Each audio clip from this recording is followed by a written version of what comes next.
Hello again, everybody. I'm Sas Subi of Business Medics. As a timely recap, what I'd like to do is talk a little bit about what good marketing entails.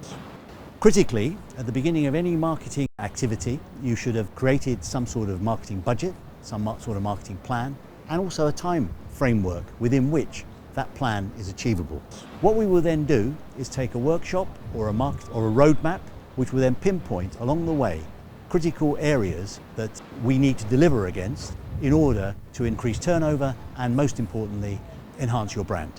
But the key to the whole thing is making sure you do the right things first. What is the priority? And that's very much why a two-way interaction between myself and a business owner would highlight where the immediate activities to focus on will get quick turnaround results. So the first one that we would always discuss, and probably it's the easiest one for a lot of business owners, is the actual products and services that they provide. It's the alignment of the products and services with the brand. And realistically, where do you want to position your products within the marketplace? Understanding where your product fits in a general marketplace is an absolutely vital part of this process. And doing simple market research would be a really, really good starting point for this. Other things to consider within your product and your service is segmentation. Can you easily create a three-tier structure, gold, silver, bronze, to quote the traditional marketing way? Doesn't have to be that, it can be quite creative. But just as a sort of benchmark, it gives you those gradations upon which you can flex and vary the types of products and services that you provide. Most importantly though, what is the standard service delivery that you would expect from your own company? Think about that for a minute. Because if you can get a handle on that, that then sets the tone in terms of the type of service that you can provide.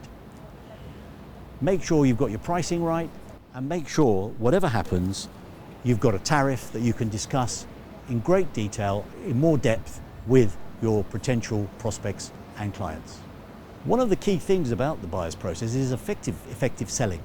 And this is a very, very important area. Selling, as I call it, the art of conversation, because essentially when you are in front of someone and you are trying to persuade them that your product and service is worth having, it is down to you as an individual, how well you are able to articulate that in a concise way, how tuned in you are to that person's needs, and how effective you get your messaging across.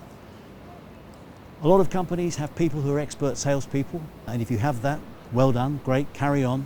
If it's something you feel uncomfortable with, there's a conversation to be had. Do you have a clear understanding of the triple point? And this is a fundamental part of the sales process. And by the triple point, I mean where sales, marketing, and client service collide. If you get a good understanding of that, the chances are your conversion rates from prospect to client is going to be significantly higher. Again, it's very important that you measure the effectiveness of any channel that you're considering to use. Where's the business coming from? Try and, wherever possible, systematize it, put some numbers against it. Allied to channels to market though is also the buyer's journey, which is how do people find you and how do they interact with you? Whatever happens within the buyer's journey though, something that sometimes people forget is make sure that no matter where you are in the pipeline, always ensure that there is energy and enthusiasm throughout that pipeline. Because if that starts to dissipate or dissolve, the reality is these prospects may not turn in to the type of clients that you want. And the final thing about sales is make sure someone is accountable for the delivery of those sales, especially if it's someone involved in the sales function. Ultimately, if it's the business owner, they're always accountable. But if you've got someone who is a salesperson that does that and nothing else, make sure he's accountable for every penny that is derived from those sales.